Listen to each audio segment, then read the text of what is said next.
Alright, hey guys. Founders Roadmap. Release 1, 1.5, 2, and 3. Let's take a look here and see what we have for DKO coming up. A 3v3 map, a patch, a balance patch. We already got that. I forgot to go over that. I just don't know how to do that on my PC. But I read it already. It's pretty good nerfing of all the characters so far. And then we have 1.5 God release, this balance patch, another balance patch. Interesting. I mean, Zeus, I seen some gameplay. He seems pretty cool. I'm gonna get him when he comes out. We're gonna be able to get him. So, and then release 2, we got another God release. We got an outline here. I don't know who this could be.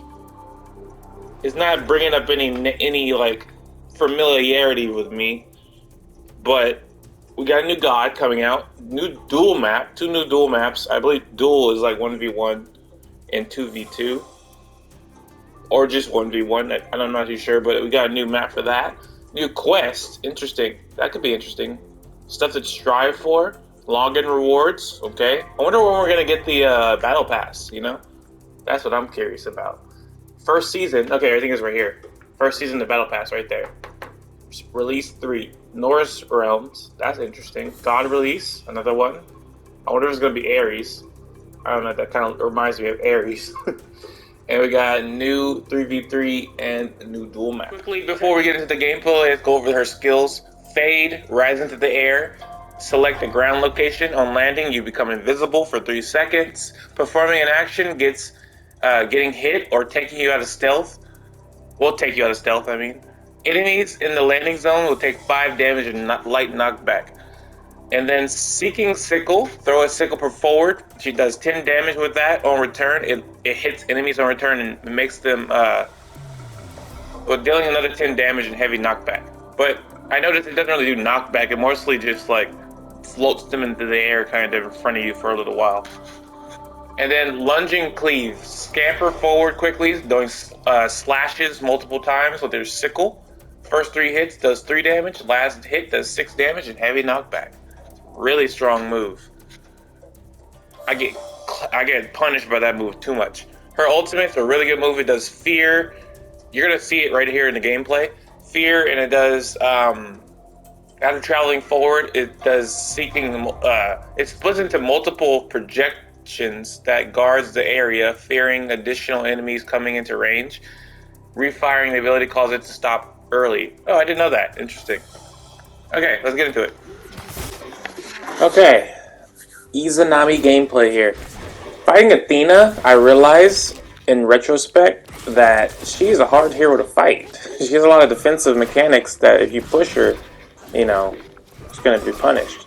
But Izanami has a lot of good stuff in her arsenal, being her second ability and her third ability. Has a really good range. That was a pretty cool knockout. Let's see.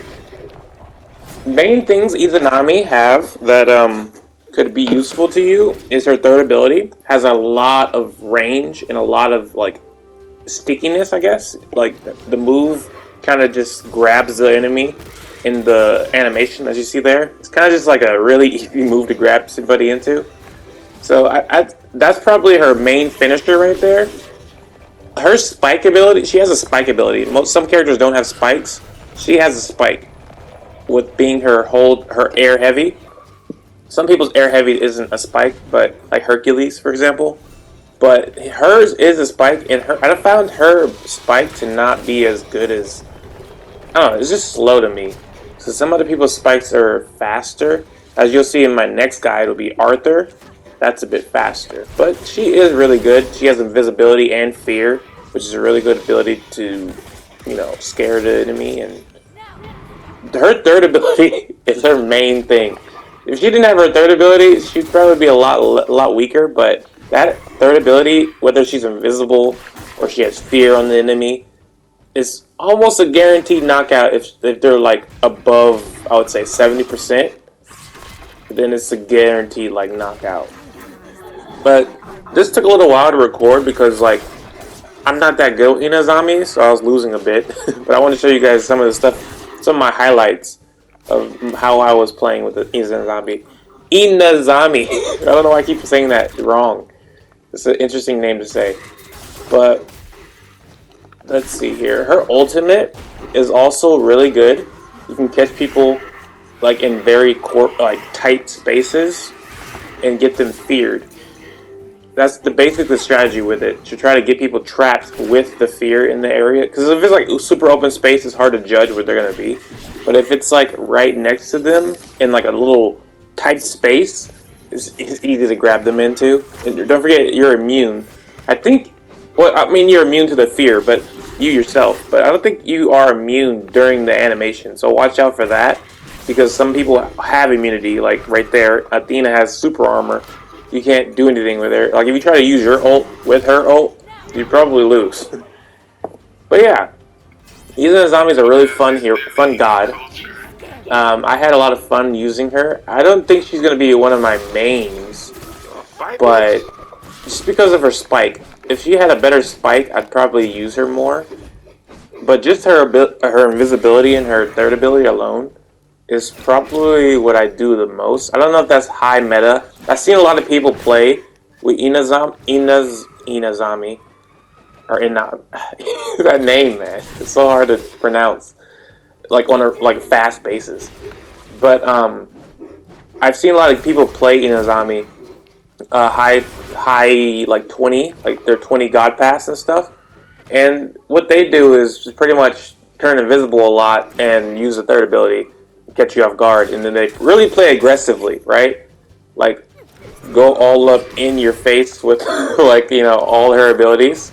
And they have a better accuracy with her second ability, being the scythe.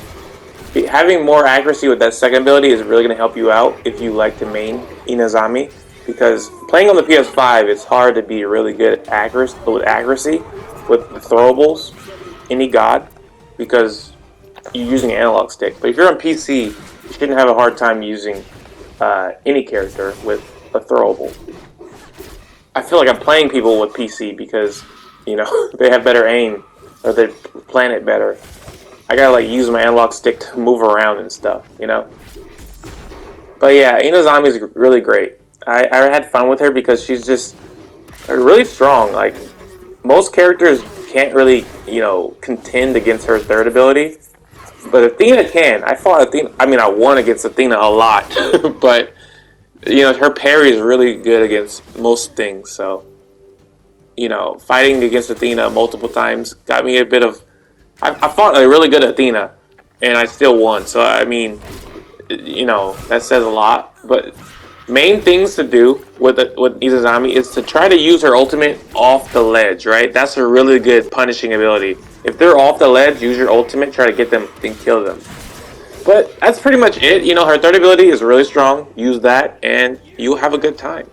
That's it for the video. Have a good day, guys.